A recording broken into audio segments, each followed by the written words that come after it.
In this video, we're going to do a quick recap of episodes 1, 2, 3, 4, and 5 of Loki. Let's jump in.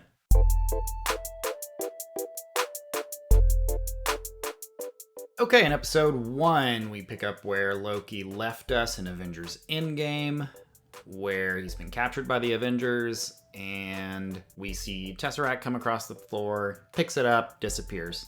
So now we get to see where he goes. He ends up in the Mongolian desert, I think it was. He very quickly is captured by the TVA, Time Variance Authority, as we all know now. We're very quickly introduced to this new world of which we've never seen before, with all this really cool design and analog things. Pretty interesting that, like, what seems to be the most powerful place in existence is built on 1970s technologies or something. Anyway, after Loki gets checked into this place, we meet Mobius, Owen Wilson's character, and Mobius takes Loki to what I call the what would have happened room, or what will happen room, or something like that, where they use this fancy looking TV thing to show Loki his timeline and what's going to happen on the rest of his planned existence. And in this episode, we hear one of the saddest things ever, where Mobius tells Loki, "You exist to cause pain and suffering so others can be better." Man, that was just painful to hear. One of the things I picked up from this episode was Mobius's emphasis on time moves differently in the TVA. He says it multiple times. At one point, about 20 minutes into the episode, he even says, "I told you, time moves differently in the TVA." It just felt like the writers really wanted us to know something's different about being physically located within the TVA versus everywhere else. So I feel like there's potential for a circular storyline here where at the end of the final episode, a lot of the stuff that was pointed out and maybe quickly brushed over in the first episode is going to wind up being very important and carry major significance into the ending of the show. And my baby girl is waking up now, so I'm going to go be a dad. I'm going to come back and record the rest of this later. See you in the future. Or in another timeline. 5 hours later. Okay. Where were we? Finishing off episode 1, we have Mobius asking Loki to assist them in hunting this variant that is slaughtering TVA associates. Loki isn't sure why he's being asked to do this, and it is of course revealed that another Loki variant is who they're hunting. So that's where we are left at the end of episode 1. In episode 2, we pick up at a 1985 Wisconsin Renaissance Fair. Just a total side note, I thought that set design was really cool. Anyway, so we see some TVA agents enter a tent, and they are seeing the variants of Loki that they're after detected in the area. And of course, we see a pretty awesome fight scene where one of the TVA agents is enchanted and of course just completely destroys the rest of her crew. And then we see this TVA agent sort of kidnapped away with this mysterious variant whom we've yet to meet. So then we have Loki, Mobius dressed as beat cops coming on scene with the rest of the TVA. Of course, we have Loki seemingly trying to manipulate the TVA in hopes of escape. But of course, later we find out he was acting in the interest of the other variant. This scene is pretty important because we learn about some terminology used by the TVA. One of those is a nexus event, which is where someone does something that they shouldn't do. And by shouldn't do, they mean it goes against what the timekeepers are defining as what should be happening in the normal timeline. We're also introduced to reset charges, and when a reset charge is used, we learn that it prunes the affected radius of a branched timeline to heal all its wounds, essentially resetting the fact that this Nexus event occurred and putting things back on the appropriate timeline. So eventually we're back at the TVA. Mobius sends Loki off to just basically do detective work and see if he can come up with anything. Loki ends up at what looks like the TVA library, and he's given the files to himself. Upon looking through these files, he stumbles upon one called The Destruction of Asgard. We see here that there's total annihilation, 9,700 casualties, and that the zero variance was detected. And after looking through these files, this is where Loki develops the theory that the variance, or the variant that they're after, is hiding in apocalyptic times throughout history. So he pitches this theory to Mobius. Eventually they travel to Pompeii, and they're able to detect the variant is in fact present, thus proving Loki's theory is correct. I jotted down in my notes that there was a really weird conversation between Loki and Mobius about jet skis. I just found it really odd that they put that in there. But what's really cool now, after having seen the entire show up to this point, after we learn about the fact that these TVA agents were not created by the Timekeepers and were in fact normal beings with an actual past, and we learn that, or it's alluded to, that Mobius was a person that probably had some jet skis that he really enjoyed or something like that. So it was weird the first time I saw it, and now, having seen all the episodes, I found it very clever. All right, and then we move into the end of this episode where they are in Alabama at what is about to be a major flood event. One thing that I noticed that was interesting, I don't know why I thought this was interesting, but when Loki was in the TVA and he tried to use magic, of course it didn't work. So I kind of just had in my head like, oh, Loki just doesn't have powers for this show or something. But you see Loki use his powers to dry himself off when they walk into the store, and that's kind of your indication that, like, oh yeah, they're out of the TVA, they're back out in the world. So he has his powers, kind of just letting you know that the handcuffs of the TVA have been removed in a sense. All right, so we see Loki and the rest of the TVA agents combing over this Rocks Cart grocery store looking for the variant. Of course, they make that classic movie mistake where they should split up, which you know is an indication that things are about to get interesting. And shortly after is when we see Hunter B-15 getting enchanted. Really interesting conversations between those two. And we watch the enchantment kind of travel between different humans that are at this grocery store. I thought it was a really neat and interesting way to have Loki interacting with this variant. It probably would have been less interesting, a little bit more boring to watch just Loki and this B-15 Hunter interacting the whole time until we're introduced to the actual variant at the end of the episode. So I thought it was a nice touch, especially, you know, the big redneck guy at the end that gets in the physical fight with Loki. That was really cool. And as Loki is dealing with all of these people as they're being enchanted, we're seeing shots of somebody moving around the grocery store arming what looks like a bomb, and we know that these are those reset charges that are all kind of linked together. And then the episode wraps up with us finally being introduced to Sylvie, who tells Loki, "This isn't about you." Reset charges go off. Sylvie opens up a portal out of the place. Loki follows through as Mobius is yelling after him, and that's the end of that episode. Episode 3 kicks off with a very important opening scene where we see Sylvie with Hunter C-20 at the back of the Rocks Cart grocery store, and we see Sylvie is enchanting this Hunter and almost doing some type of like Inception type mind games with her, making her think that she's experiencing something at a restaurant that she went to before she was ever with the TVA. And of course we know Sylvie is placing herself in these memories and trying to have a conversation with Hunter C-20 to try to get information on how to access the Timekeepers back at the TVA.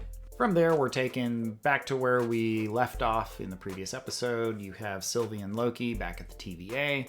Sylvie's on a mad hunt to find the timekeepers. Loki is following quickly behind her.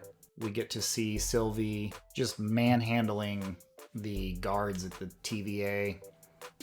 Eventually, she makes it to this elevator. Her and Loki go back and forth for a little bit. And eventually, Renslayer shows up with a couple guards behind her. Looks like they're in trouble. Loki pulls out the temp pad and they basically fall through the floor and are teleported to what we learn is a moon called Lamentus 1 in the year 2077, which is about to be destroyed by a planetary collision. So essentially he takes himself to another apocalyptic event to hide from the TVA. And here at Lamentus 1, they wander around for a bit. They're looking for a power source to charge the temp pad, which is out of battery. They eventually devise this plan to board a train to make it to like this capital city to find some power source to charge their temp pad. On the train, Loki turns into a party animal and gets super drunk and ends up getting in a fight with guards and is thrown off the train somewhat comically. I totally didn't see that coming. Sylvie ends up off the train with him as well. It seems for a moment that hope is lost. Everyone on this moon is destroyed, according to the timeline. So Sylvie is not seeing any way for them to get out of this. Loki, of course, proposes that they go ahead and make it to the big city to get to the ship that is being prepared to blast off this moon and save everyone on board. Now, they make it to this city, and we are brought in with what I would say is the best scene we have seen in this series, and even all the way up to episode 5. I don't think we have experienced a cooler scene than what we got in the last 3 minutes of this episode. So from start to finish, when they walk into this town, just as I talked about in my Quiet Place 2 review, we had a one-shot scene from the entrance into the town to the end of the episode. The set on which they filmed this scene was largely real. There wasn't a lot of green screen and a lot of CGI. The set was evidently built in the parking lot of where they filmed most of the show. They painted these buildings with some really cool, glow-in-the-dark paints or something like that. And I really enjoyed moving through this scene with the characters, even though it ended up in a pretty devastatingly bad situation. So yeah, episode ends. We see the Ark is destroyed. Sylvie walks away, and we have Loki just standing there in total disbelief. And then it rolls to credits. All right, in episode 4, we learn how Sylvie was discovered by the TVA as a young child for her own Nexus event. We see her get captured, taken to the TVA, and we see her escape the TVA. We're then taken back to Lamentus 1, where Sylvie is telling Loki that story and how she's hanging out in all these apocalyptic times in order to survive and elude the TVA her entire life. And there's some pretty sad dialogue between the two characters. We have Sylvie saying that what makes a Loki is that they're destined to lose. And Loki's holding out hope, saying, we may lose, but we don't die. Which is an interesting time to say this because it really looks like they're about to die. But alas, they start to have this connection, which is creating its own Nexus event that the TVA sees. They show up just in the nick of time, removing Loki and Sylvie from this moon, taking them back to the TVA to take them captive once again. Once they're back at the TVA, they're taken to their own holding rooms. We see Loki go into this Black Mirror type torture chamber where he's reliving the same event over and over. And we see Sylvie hanging out in just kind of one of the holding rooms where Hunter B-15 comes back and gets her, takes her back to Alabama outside the Roxcart grocery store, and is basically asking her, what were you showing me in my memories? What was that? Was it real? Do it again. So we get more insight into the fact that these are people with pasts that have been kind of reprogrammed or led to believe that they were created by these timekeepers and they didn't come from anywhere else. This scene felt a little bit like a filler scene at first, but of course it helps build the events that occur later in the episode. So back over to Loki, we see Mobius coming back after having just met with Renslayer in her office, and going to the records and learning more about Hunter C20 and basically learning that Loki hasn't been lying to him, that they have in fact been lied to by the Timekeepers. So Mobius goes back to find Loki, takes him out of this torture chamber that he's in, and as they come out, Renslayer enters the room, and we see the very unfortunate pruning of Mobius. Then taking us to the end of the episode, we see Loki and Sylvie being taken to the Timekeepers. Of course, we see this back and forth dialogue between them. B-15 comes in, releases those two from their time collar things. We see Sylvie decapitate one of the Timekeepers, and we learn that they're androids. We start to see another heart-to-heart connection between Loki and Sylvie. It looks like Loki's heart is literally starting to glow, and we realize, okay, Loki just got pruned as well. He's gone. Then we move into episode 5. This episode is awesome. I gotta tell you, when I saw the thumbnail for this one with the really silly looking characters dressed as Loki, I wasn't sure what to think. But those characters end up being amazing. So, Loki awakens in this place called the Void by these goofy looking characters, and we're quickly told, hey, welcome, you're at the Void. That cloud dog looking thing over there is really bad. It's named Eliath. It wants to kill us. We should go. So they flee to get away from the cloud dog. We cut back to a conversation between Renslayer and Sylvie, where Renslayer tells Sylvie she wants the same thing. She wants to know who's behind all this. She's been lied to. She wants to find the truth just as bad as Sylvie. Back into the Void, we learn a little bit more about this young Loki, whose Nexus event was killing Thor. That was pretty cool. We see a little frog Thor in a jar or something. That was neat. And we see this cool little bowling alley lair thing where these Lokis just hang out, hiding from Cloud Dog. And then back over with Sylvie and Renslayer. To no one's surprise, we see that Renslayer was lying all along. She wants to capture Sylvie. We've got all these guards coming in. And then you see like what looks like a pretty crazy looking suicide by Sylvie, which of course takes her to the Void.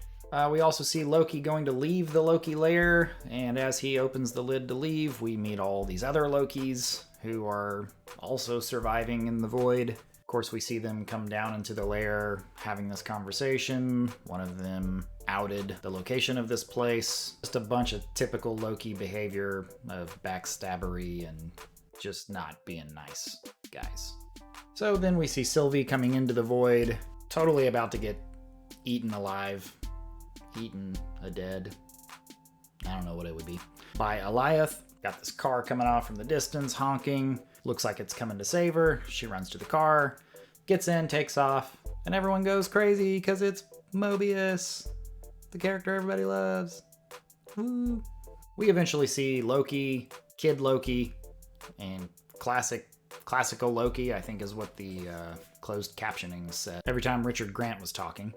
They all escape thanks to a projection that was cast down in the fight, and then classical Loki opens up a little bit of a portal to get them out of there, and they're sort of just walking around in the Void, eventually finding Sylvie, talking about their plan, forming a new plan with Sylvie to enchant Eliath, and of course we see this epic ending to this episode where it looks like Sylvie and Loki are about to fail miserably. Classic Loki comes in, does his awesome resurrection or projection creation thing, pulling this city up from the ground, which pulls the attention of Eliath off of Sylvie and Loki. We watch classical Loki sacrifice himself, and of course we see Sylvie and Loki successfully enchanting the Cloud Dog, opening up a portal to what looks like some type of castle where maybe the people who are behind the TVA live. And that is the end of the episode. Okay, so we're caught up. What's going to happen in the next episode? Let me tell you. I have no idea. As I said earlier, I feel like there's going to be a lot of connection back to episode 1. I feel like there's potential for all this stuff to have happened, and Loki's just going to end up going back to where he was with the Avengers when he first saw the Tesseract slide over to his feet. I'm not sure how I'd feel about that ending. Like, hey, look, you just gained all this knowledge about all this stuff, and you're just going to go play out what happened in your timeline that Mobius showed you in the what would have happened room. So yeah, I kind of hope that doesn't happen, but I could see that being one of the outcomes. Gonna be totally honest, I have not watched any predictions on the outcome of this series. I'm intentionally not seeking out that information online anywhere. I've avoided the subreddit up to this point. I kind of just want to go in with my assumptions of what's going to happen, which is honestly very little. I'm excited to see how this wraps up, and hopefully we finish up this series on a high note, because it has been a wonderful thing to watch. So, how have you felt about the series? How do you think it's going to end? Did I miss any major plot points that you would have called out in a video like this? What are you hoping to see happen in the final episode? All right, that'll do it for this one. Thank you all once again. Catch you in the next one.